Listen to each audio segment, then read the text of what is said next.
¿Qué pasa cuando una empresa se vuelve demasiado poderosa? Bueno, en Perú la respuesta a esa pregunta no salió de un manual, no, se fue construyendo poco a poco, caso por caso. Hoy vamos a meternos de lleno en 4 batallas legales que se convirtieron en los pilares del derecho de la competencia en el país. Esta es sin duda la pregunta del millón en temas de libre competencia. Y para empezar a responderla hay que hacer algo fundamental: delimitar el campo de juego, o sea, el mercado. Porque es imposible medir el poder de un jugador si no se sabe primero cuál es el tamaño de la cancha. Así que esta será nuestra hoja de ruta. Primero, la definición legal. Luego, nos sumergimos en 4 casos clave que la pusieron a prueba. Y al final, sacamos las conclusiones que siguen siendo importantísimas hoy en día. Bueno, empecemos por el principio, por el concepto que es la base de todo. Para que la autoridad pueda siquiera empezar a analizar si una empresa está abusando de su poder, lo primerito que tiene que hacer es definir su mercado relevante. La ley que manda aquí es el Decreto Legislativo 1034 y nos da el punto de partida. Lo divide en 2 partes, 2 dimensiones, para poder entender de verdad a qué competencias se enfrenta una empresa.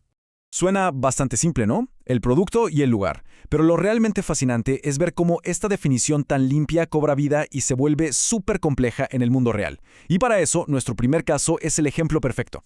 Vámonos al sector minero. Aquí hubo una disputa por el estaño que obligó a la autoridad de competencia, o sea, al Indecopi, a sacar un mapa y, literalmente, a redibujar las fronteras de la competencia.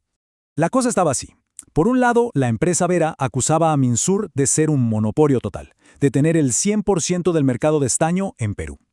Pero el análisis del Indecopi fue mucho más allá de las fronteras del país. Y aquí está la jugada maestra de la Comisión de Libre Competencia.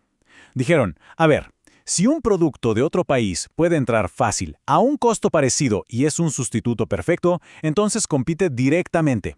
Punto. Gracias al Acuerdo de Cartagena, no había barreras comerciales, lo que hacía que la competencia boliviana fuera totalmente real y efectiva. Y este número lo cambia todo. Al ampliar el mapa, la participación de Minsul cayó a menos de la mitad.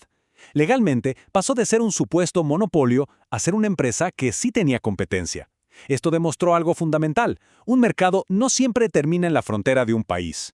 De acuerdo, ahora pasemos a un caso que no tuvo que ver con geografía, sino con el potencial. No se trataba de lo que una empresa vendía, sino de todo lo que podría llegar a vender. En este caso, teníamos a una imprenta, Focodesa, que acusaba a Serpos, el Correo del Estado, de abusar de su poder porque era el único que compraba estampillas. Claro, si el mercado se definía como estampillas, Serpos era el dueño del balón. Pero aquí es donde el Tribunal de Indecopi sacó un as de la manga. Introdujo un concepto económico que le dio la vuelta a todo el asunto: la sustituibilidad por el lado de la oferta. Y este razonamiento es, la verdad, brillante. La imprenta no dependía de Serpost. Sus máquinas, con un ajuste mínimo, podían ponerse a imprimir cheques para bancos, bonos para empresas, certificados para el gobierno. El mercado relevante era muchísimo más grande, y Serpost pasaba a ser un cliente más del montón. El siguiente caso nos deja una lección importantísima. Los mercados no son una foto fija. Una decisión de política económica puede cambiar todo el tablero de la competencia, a veces de un día para otro. Pensemos en el Perú de antes de los años 90, con una economía cerrada. Ahí, la estatal Centromin era un gigante indiscutible. Pero llegó la apertura de mercados y, de repente, el escenario cambió por completo. La lección que nos dejó esta resolución es tremenda. Una posición de dominio se puede esfumar cuando se caen las barreras comerciales. Para los que compraban estos minerales, de pronto el mundo entero se convirtió en su proveedor. El poder que antes tenía Centromin simplemente se diluyó. Nuestro último caso es distinto. Aquí al poder no venía de tener una cuota de mercado altísima, sino del control total sobre un recurso único, que era imposible de replicar, una facilidad esencial. Todo giraba en torno al gas de Camisea. Pluspetrol no solo operaba el yacimiento más grande, sino que además controlaba el acceso al único tubo que llevaba ese gas. Para las generadoras eléctricas como Termochilca, simplemente no había otra opción. Esto es, como se dice, un ejemplo de manual de lo que en derecho de competencia se conoce como una facilidad esencial. La ley entiende que controlar un insumo así, sin el cual otros no pueden competir, te da un poder de mercado gigantesco, incluso si tu participación en el mercado final no es del 100%. Bueno, después de este recorrido por minas, imprentas, fronteras y gasoductos, ¿qué podemos concluir? ¿Qué nos enseñaron estos casos sobre cómo funciona la competencia en el mundo real? Cada uno de estos casos obligó a la ley a ver más allá del papel y a incorporar una buena dosis de realidad económica. Nos enseñaron que el poder de mercado depende de los mapas, del potencial de producción, del momento histórico y, por supuesto, del control sobre infraestructuras que son críticas.